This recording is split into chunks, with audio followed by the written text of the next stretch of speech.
Welcome to the Self-Publishing School podcast. This is the podcast to listen to if you're an aspiring writer or an author who wants to be more successful. On this show, you'll learn how to write and launch a book successfully, all from the top authors and people just like you who are doing it at the highest level. I'm your host, Chandler Bolt, the founder of Self-Publishing School, the author of the book called Published, and the CEO of selfpublishing.com. For free training on how to publish a book that sells 10,000 copies, go to selfpublishing.com/free training. Hey, Chandler Bolt here, and joining me today is Brett Hilker. Brett is the author of a book called Founder Fundamentals. He's an entrepreneur and a coach at Self-Publishing School. Brett is amazing. He's been one of our longtime team members at SPS. I think joined back in beginning of 2018. So Brett has really been instrumental in just a lot of what we've built and are building at Self-Publishing School. We ran some numbers. So Brett started in a sales role at SPS and now is one of our coaches at SPS and has completed 4,500 calls in a sales role, over 2,200 calls in a coaching role. So coaching calls. So I think a very interesting perspective, and what we'll be diving into some in this interview is, okay, get the unique experience of talking to people at the beginning of their journey, when they're thinking about taking the leap, and then throughout their journey, coaching them through that process. He also coaches a lot of our highest level students in our Author Advantage Accelerator program. So just a wealth of knowledge and experience that I'm excited for him to be able to share here today. So Brett, welcome. Hey, thanks for having me. Excited to chat. Yeah, so I want to talk about your book first and your experience and lessons learned there, and then kind of zoom into macro takeaways from how, just all these calls that you've had with aspiring students and existing students. So first off, why did you decide to write your book personally?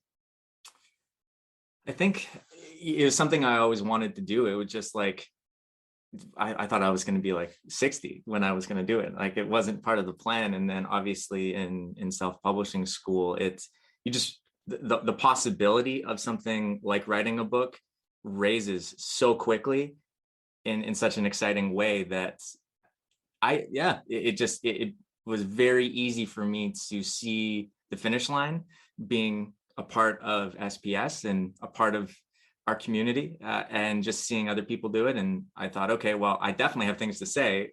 Now I know how to say them. So let's just do it. So yeah, it just made it a lot easier once I had that clarity and that confidence to see, oh, no, this is a possibility. Yeah. What, and similar kind of vein of question, why do books matter to you?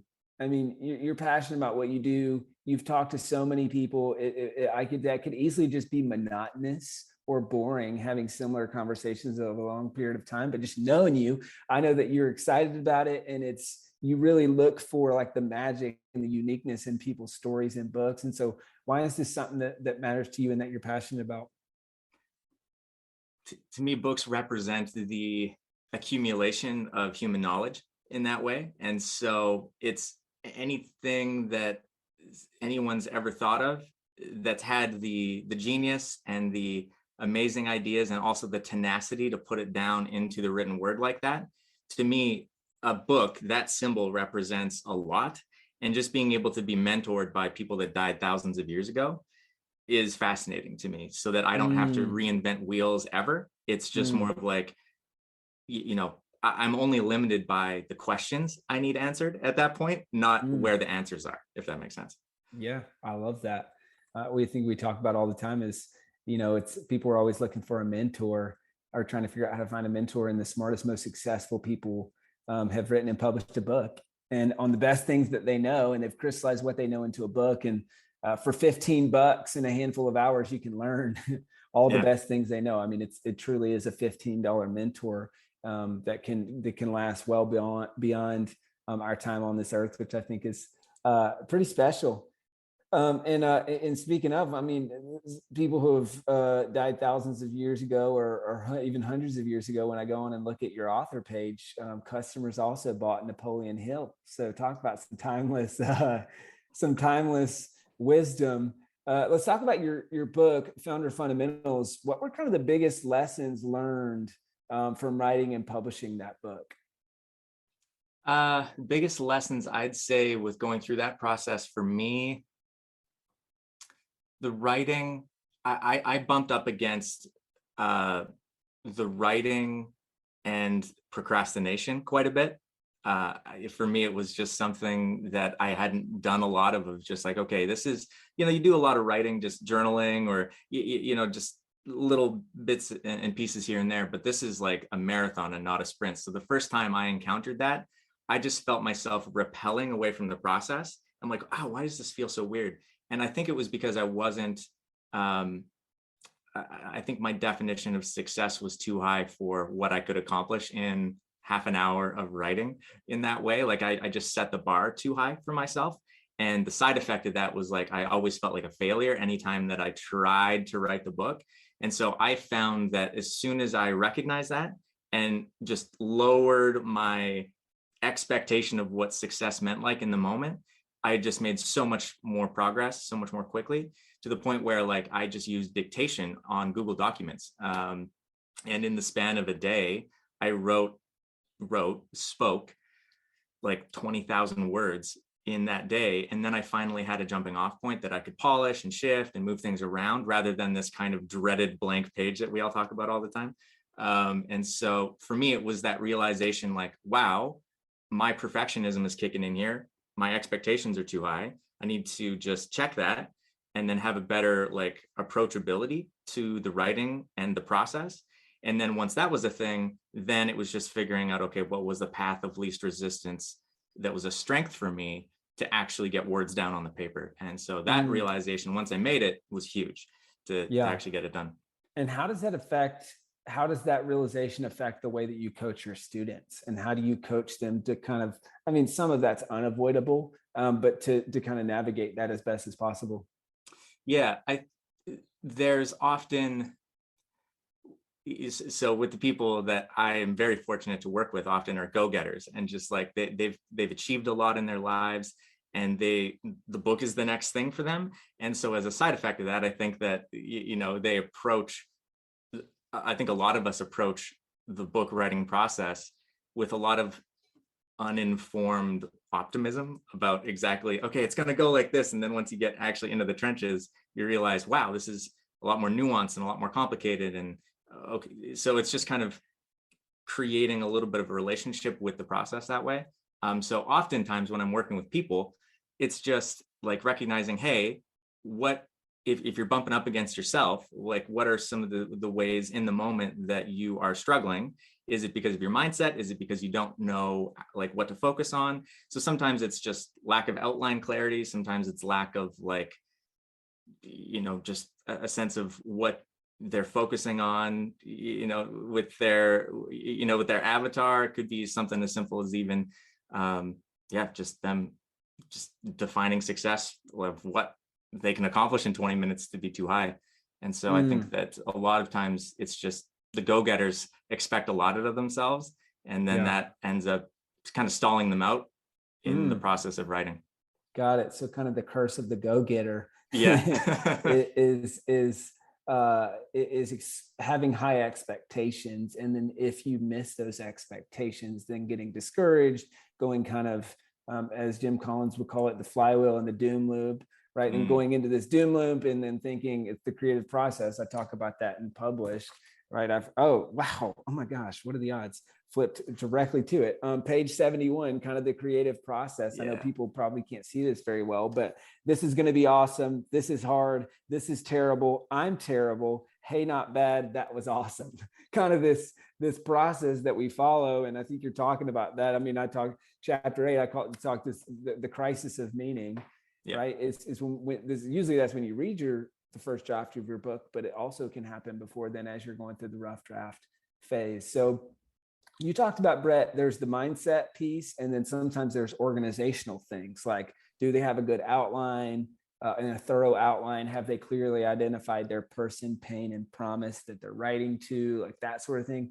Which one is it most often that you see students getting tripped up on? And so let's say, they've had a coaching call with you, that maybe they've had multiple, and they've got their rough draft deadline looming, and they're not making as much progress as they want. Is there one or the other that you could point to that happens more frequently? It's a good question. I would say there's a couple of factors I would say with that. One is how much writing someone's done in the past. How strong is your writing muscle? Because if your writing muscle is relatively strong, a lot of the hangups end up becoming mindset. And that way, I'm not good enough, or I don't know if this is, the direction I want to go. And so it's this kind of refinement of the actual topic type of work and getting people out of their own way. And then if the writing muscle is not very strong, and it's something that this is kind of a new venture, writing just in general isn't something that, people have done a lot of, then it's often the mechanics. And it's like, okay, first we got to do, the mind mapping, make sure that that tank has been fully drained, get all the puzzle pieces on the table before we decide to start shifting things around and making the picture. So that's usually, I find the determination is like, how strong is the writing muscle? And then frankly, how quickly someone is okay with just pivoting the tactics to write. It's like, okay, well, did you try this? Did you try that? And instead of getting married to one specific way that I'm going to write the book, just because we just romanticize this process as writers and authors, that often leads to just sticking to one thing because that's what we think the process should be, when in all actuality, it's just like, did you get it done? That's really the only measure of success as a published author. So yeah, it's just, how nimble people are, and ultimately how strong of a writing muscle that they have usually depends on if it's mindset or skill set that way. Yep. So writing abilities, past writing abilities, you said flexibility, and then maybe a third being just coachability. And how coachable are you in the process to try new things? Brett, I want to zoom in back on your personal publishing experience and then dive into kind of big picture lessons learned. What, if we're talking launch specifically, what was the hardest part for you personally, and kind of biggest lesson learned out of that affects how you coach your students? I'd say my recommendation for people is don't launch a book when launch a book when you've got the headspace and the time for it. I launched my book 2 weeks before a global pandemic, so nailed that timing. And then also I was in the middle of frankly a breakup with a long-term woman I thought I was gonna be with for the rest of my life. So it was like, don't launch a book when there are other things fracturing your attention, because ultimately launching a book is it's like 2 to 3 hours a day for 2, 3, 4, 5 weeks type thing. And if you nail it, if you do it really well, everything else is easier for the books, like the life cycle of the book. If you punch through the clouds and you can get 50, 100 plus reviews in the first, 30, 40 days, if you can really just, extreme single task on this is my focus, this is my thing, and just nail it, work the process. Obviously you don't have to reinvent any wheels when it comes down to this kind of stuff around here. Yeah. But yeah, it's really just dedicating the time and being very focused on, and what I tell a lot of my students is just reviews. It's just the social proof and the social credibility if no one knows you from a hole in the wall because you're a new author. And so if you can get that, 50, 100 reviews as soon as possible, then landing podcast episodes, running paid traffic campaigns like Amazon ads, just everything will spiral up then quicker because the book can carry its own weight faster. Yeah. So that's ultimately the lessons learned from myself, but also just how that translates into just launches for a lot of students. Yeah, that's great. And I mean, a question for you, and this for folks in my new book published in chapter 21, I talk about relaunches, and that seems very applicable here. And I think it's something that not many students do, but then not many people do in general. I think it's one of the best ways that you can spark book sales is to relaunch your book. So does that personal experience, has that kind of affected how you coach people on that? Do you find yourself coaching people through relaunches, or going another round with their book, or how has that affected kind of how you coach? Yeah, it definitely does. Cause it's just there's so much opportunity inside of the launch itself. And I think people discount their sphere of influence in that way too. We often forget how many people we know, and then simultaneously how many people that would love to support not only the book because of the book, but also like us because of us as a human. Yeah. Yeah. And both of those things are equally as important when it comes down to launching a business, a product, a service, and a book, like Hmm. all of the above. And so yeah, it's just tapping into your people and just not only telling them that it's important to you and why their support is so important, but just on top of that, then focusing your attention on reminding them how important it is, because no one's going to take it as seriously as you. And Yeah. so it's just, yeah, keeping that mentality, which is a lot easier said than done sometimes, especially when the book has to run in parallel to life in that book launch for multiple weeks. Hmm. But the nice thing is with a book launch, like you just have to do it one time. You don't have to launch a book every month to make money every month or to bring in new clients every month. I mean, everything else is easier once you do it well the first time. So Yeah. yeah. Hey, Chandler Bolt here. I hope you're loving this episode so far. It's time to go from inspiration to implementation. All right, so if you've learned something, we want to help you implement what you've learned with your book. So, what I want you to do right now is go to selfpublishing.com/schedule, book a publishing consultation with one of the experts on my team. We'll talk about your goals for your book, your dreams, your challenges, your next steps, and we'll start putting together a plan. All right, so go to selfpublishing.com/schedule, book a call with the team. Let's see how we can help with your book. It's time to implement. That's great. Let's talk about your personal experience in the trenches with authors and with aspiring authors. So starting in obviously first few years at SPS in a sales role and having 1 hour conversations with people who are about to start their journey or who are thinking about starting their journey. And 4,500 at least that we can track calls that you've had with folks at that point in the process. Big picture, biggest takeaways from those thousands of calls. And then very specifically, like what was the number one thing that you saw keeping people from taking the leap to publishing their book?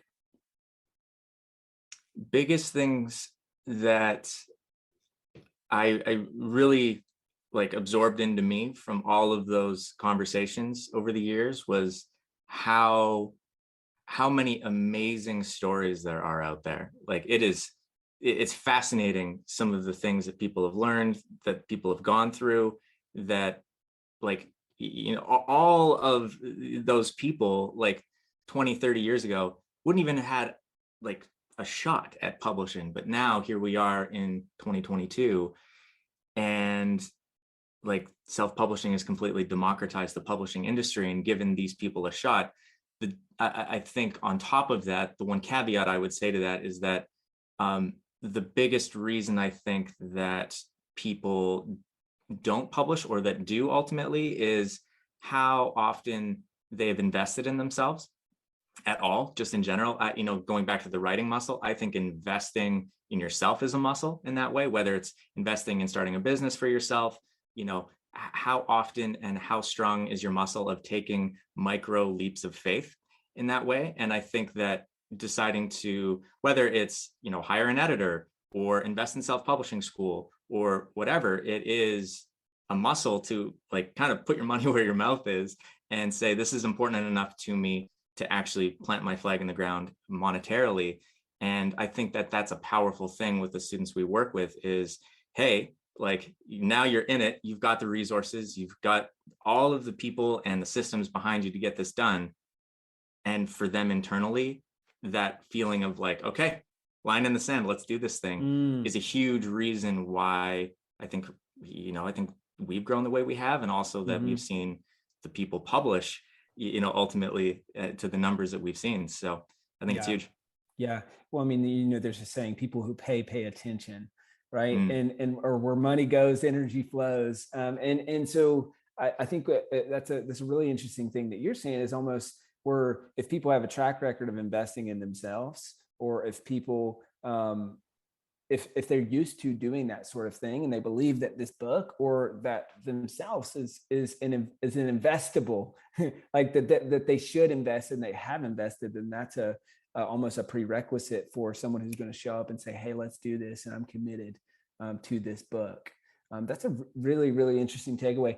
What about maybe flip side, well, I guess it's kind of you kind of already answered this a little bit, but I'm curious if you got any other thoughts or things that come to mind. Is were there any commonalities of the most successful students who did commit to their book and found success with their book? If you were to look back and how they showed up on that first call or anything else that you would say, hey, these are some commonalities of kind of those best students and how that showed up on that sales call. Yeah, great question. Um, yeah, I think there's, with people that have done well, it's almost kind of ingrained in their personality, and like they are going to, this is something that's important. It registers as important, and they will not find excuses. They're just going to find a way, right? So it's just like where they put their energy is a lot more. I guess it goes back to like abundance mindset versus scarcity mindset, growth mindset, all that kind of stuff. Like they know that it's going to happen. It's just a question of the how, not the if. And so when people show up with that kind of a mindset on clarity calls, then all of a sudden they come in with a very like solutions oriented, like, okay, these are things I'm struggling with. Can you help me with them? And just having that type of intentionality, and whether they need help with the mindset or help with the skill set, I think just having that like base layer of self-awareness to go, these are what I'm struggling with. I know that I'm here because I need the help. I need help with A, B, C, D, rather than just kind of rudderlessly kind of floating through the process and having to kind of pull people across the finish line, rather than having that intentionality to ask the questions you need because you're just leaning in enough to know you need them.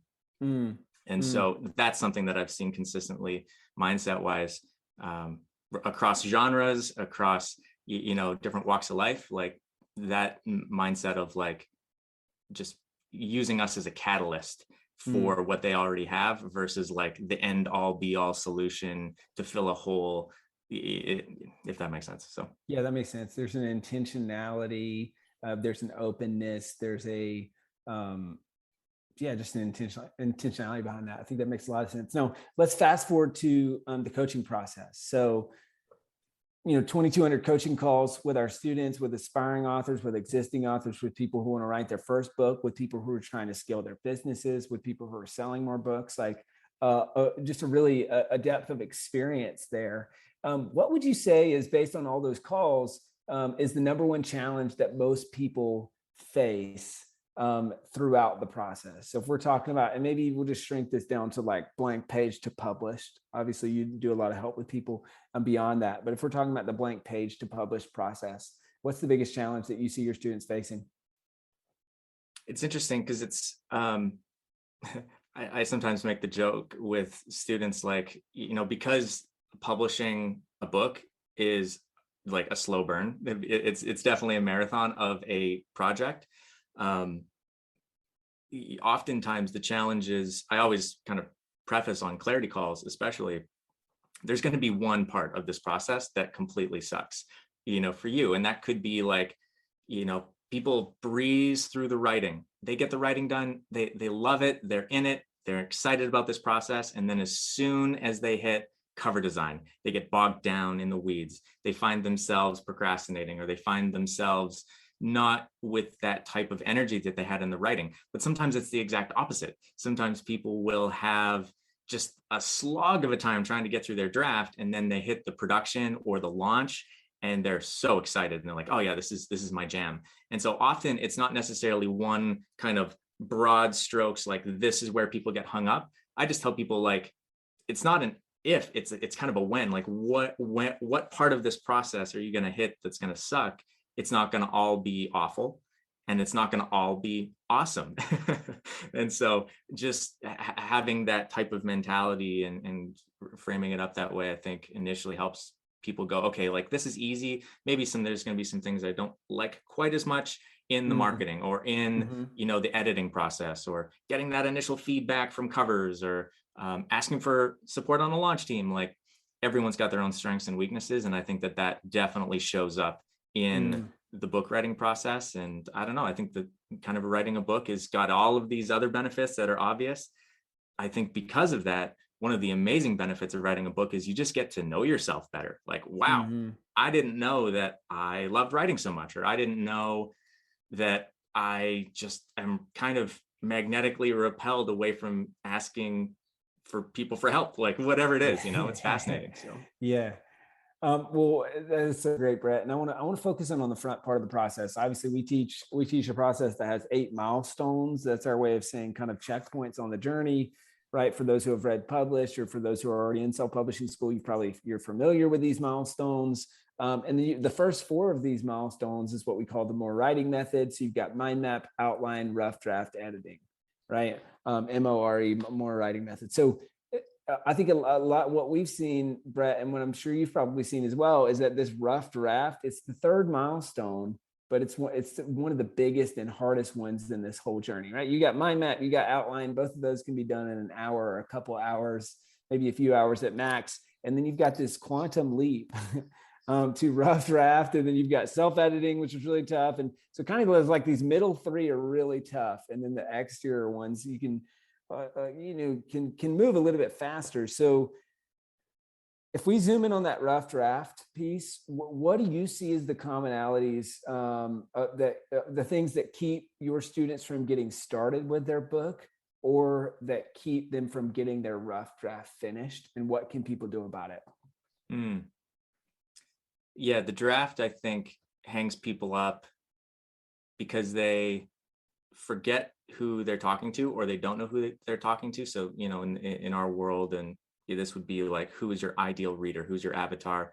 Who's that one person that, ideally, if the goal was to change somebody's life through the book, who would be that one person that you would just sit down with on a couch for an afternoon to change their life if you had to pick one person?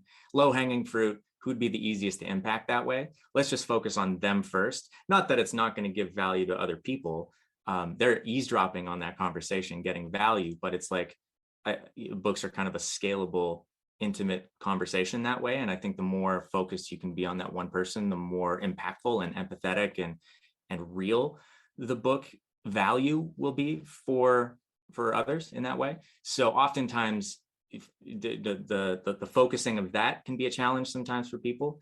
And so once we get there, then it's a question of, okay, now let's try and give them as much value as possible. And then that's where the outline kicks in. That is often just getting really detailed. I think a lot of times people get hung up on the draft because their outline is very broad strokes and it's kind of general and not detailed enough. And then they're like, okay, this is the topic for the chapter, but it's just super open-ended. It can go 1,000 different directions. And that's just like a masterclass in paralysis by analysis once you're there in the moment trying to actually do the writing, because your brain is just going 1,000 different ways. And obviously our brains aren't wired for that. We just need to focus on one thing. So I think to help remedy that is just getting a really detailed outline, the exact stories, the exact things we're teaching, the exact next steps, like just getting really, really granular with that will help inform a quicker draft, because then you can just go, okay, this is the thing. I know what that means. And then you can just go and kind of blossom in the details that way, which speeds up the writing. And then, people can kind of test and see, okay, am I speaking the book? Am I writing the book? Figuring out what method to actually fill in those details is going to be best is right after that then. So that's often the hangups, mostly with the draft, for sure. That's so great. So better outlines mean better books, mean faster written books. And it's so easy as someone who's, talked to thousands of people, and kind of similar to me, of thousands of students over the years, thousands of webinars.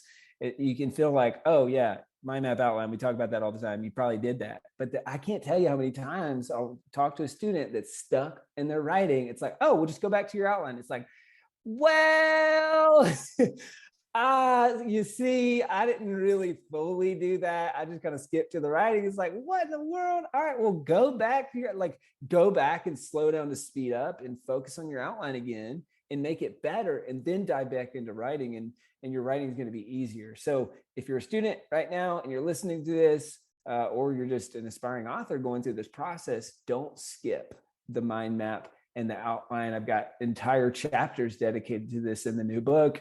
And we've got a ton of curriculum in the course, obviously, that goes through this. So don't skip those 2 pieces. Totally. Brett, if we were to think about your most successful students of all time, what are the 2 or 3 common traits that those students have? And so if I'm just joining self-publishing school, or if I'm wanting to be successful with my book, what are those kind of traits that I can emulate throughout the process? That's a good question. I would say they have a mission greater than the book itself. It's like the book serves something other than just the book for the book's sake, whether it's making sales or, opening up doors. It's like, what is the greater purpose? It, like, beyond the book, in front of the book, and the book is just a vehicle to that. They definitely have that. I think they're tenacious as all get out. Like, they will find a way in that way. And just because of the mission and working on, in this case, the book, like that's their thing. It's like they know the why very deeply. And I think also the most successful students I've seen are just very, like, open to getting questions answered. They know the gaps that they have, they know their strengths, they know the things they need help with. They're not trying to become something they're not. They will really double down on their strengths and go, like, this is the stuff that's like my native genius, my mastery, and these are the things that I'm going to hire out. And whether that is, I know I'm not an artist, so I'm going to hire a cover designer, or I know that I don't like the in the weeds stuff, I'm going to hire an executive assistant, or whatever the case. Like, they're very aware of that, and they're okay staying in their lane and then just delegating the rest in order to serve the mission. Mm. So I think that it's probably a combination of those two things, for sure. That's so great. They've got a mission greater than the book itself. They're tenacious. They're going to find a way and implement, and they're not afraid to delegate. Now, flip side, I know this is less fun to talk about, but what are the 2 or 3 common traits of our least successful students? So if I'm listening to this and I'm saying, hey, well, I want to be successful with this book, what are the things that I need to avoid, or maybe the traits or traps that I need to keep from falling into? I think a big one is people get hung up on imposter syndrome a lot with this book. And I think, because of the natural fact that, if you want to be a player in this arena as an author, generally we're a great spectator. We read a lot of books in that way. And so I think the side effect of that is we just end up doing a lot of comparing of, like, okay, like, everything's been written already, get that one a lot, or, oh, what do I have to say? So ultimately, I think that unless you can get out of your own way that way, it's going to be very challenging to finish the book. And then on top of that, or paired with that, perfectionism on top of that. It's just like, not only do I'm not sure about my own value, but then I have myself to a very, very high standard. If you pair those things together, very rare will somebody complete a book, just because Mm. it's too long of a process. You can't bang this out in an afternoon. Mm-hmm. You can't go from, like, I'm going to write a book and then have a bestseller on Amazon in Yeah. a day. And so at the end of the day, it's like, we need to get out of the way of ourselves with imposter syndrome and perfectionism, because by a landslide, those are the big things that will hang people up. That's great. This is really helpful. So, Brett, let's imagine I'm a student. Maybe I just signed up for the program, and maybe I'm even being coached by you throughout this process. I'm watching this or listening to this in preparation of our first call together. We call this a clarity call. On the fiction side of the business, we call this a plot call. It's all about getting clear about who you're writing to, what you're writing, some timeline, stuff like that. What do I need to do to prepare to get the most out of that first call with you? Biggest thing to prepare is having a good sense of who your avatar is. I think the more specific we can be on who we're really having this conversation with, it's going to make everything easier with our conversation, because then we can get into figuring out the outline, making sure that we can create a writing plan that makes sense for your schedule, like just really going beyond that and creating some really good next steps that are achievable for you in your world, in that way. So definitely avatar, that makes a big difference. And I think ultimately figuring out, um, you know, more like definition of success, like what success means for the book. I think that that's big. And that could be, things like I want to sell this many copies or reviews or, doing that, but also just like, what is the why? What is the mission? I think ultimately really getting clear on the broader mission. That helps me just see things at a little more bird's eye view level and just lets me into your world in that way more. So those are really the two big ones. And then from there, we can split off into 1,000 different directions depending on, what someone needs. But yeah, avatar and the greater definition of success or mission. Love it. And then how can I make sure that I'm as coachable as possible and I get, I maximize my coaching experience if I have you as my coach? Yeah, I thrive in strategy and problem solving in that way. Oftentimes people that get the most out of working with me just come to me with those problems of like, okay, these are the things I'm getting hung up with.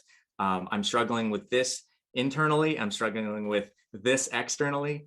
Can we just kind of workshop that? And I'm happy to be their thought partner, trying to unpack that and figure out a way forward.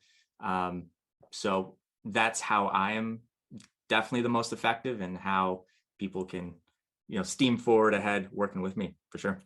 Cool. Awesome. Well, guys, if you're interested in getting some feedback on your book idea, chatting with the self-publishing school team, and if you decide to join, maybe even having Brett as your coach, go to self-publishingschool.com/apply, book a call with the team. We can't guarantee that you'll have Brett as your coach. He's a popular guy.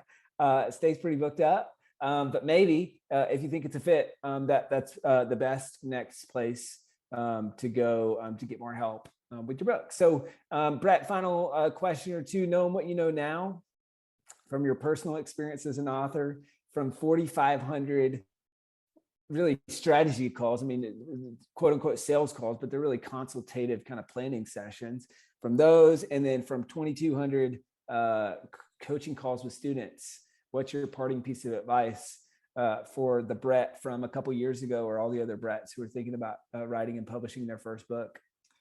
Yeah, I'd tell past Brett to give himself a little bit of grace, like just start with the micro bite-sized stuff, and then that will build up into an amazing book rather than trying to create this perfectly airtight, beautiful thing the first time. Because that's like, to me, that was a losing battle initially. And so I could have made a lot more progress forward. So all of the the Bretts out there, yeah, definitely just start bite size and that will scale up over time. And then as you need help,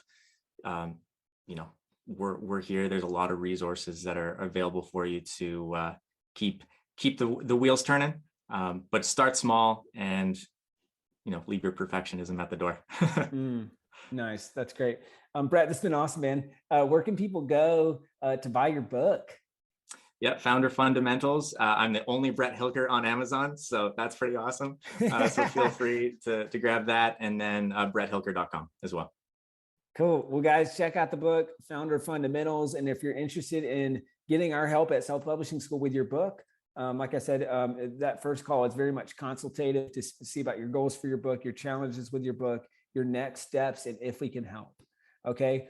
So if that's something that you're interested in, head on over to self-publishingschool.com/apply, book a call with the team. As Brett said, leave your procrastination at the door. Stop thinking about this book and start being about it and start doing about it and book a call with the team. And we'd love to help you get started.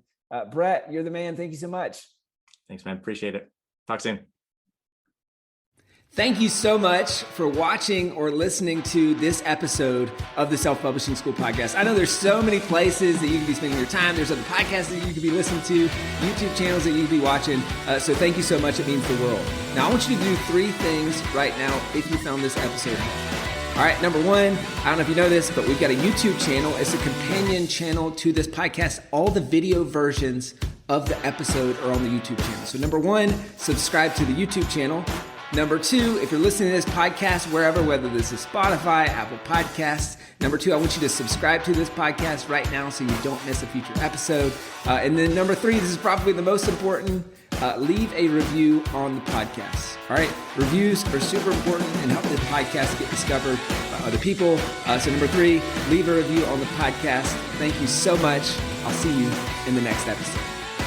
If you're on the fence about scheduling a publishing consultation call with my team, maybe you're not quite ready for that, I've got some free training that I think will be really helpful for you. All right, all you have to do is go to register to sign up. Go to selfpublishing.com/free training. When you do, you're also going to get a free digital copy of my new book published. And on that training, you're going to learn the next steps, so how to implement with your book. So how to write, how to publish, how to launch successfully. So go to register right now at selfpublishing.com/free training.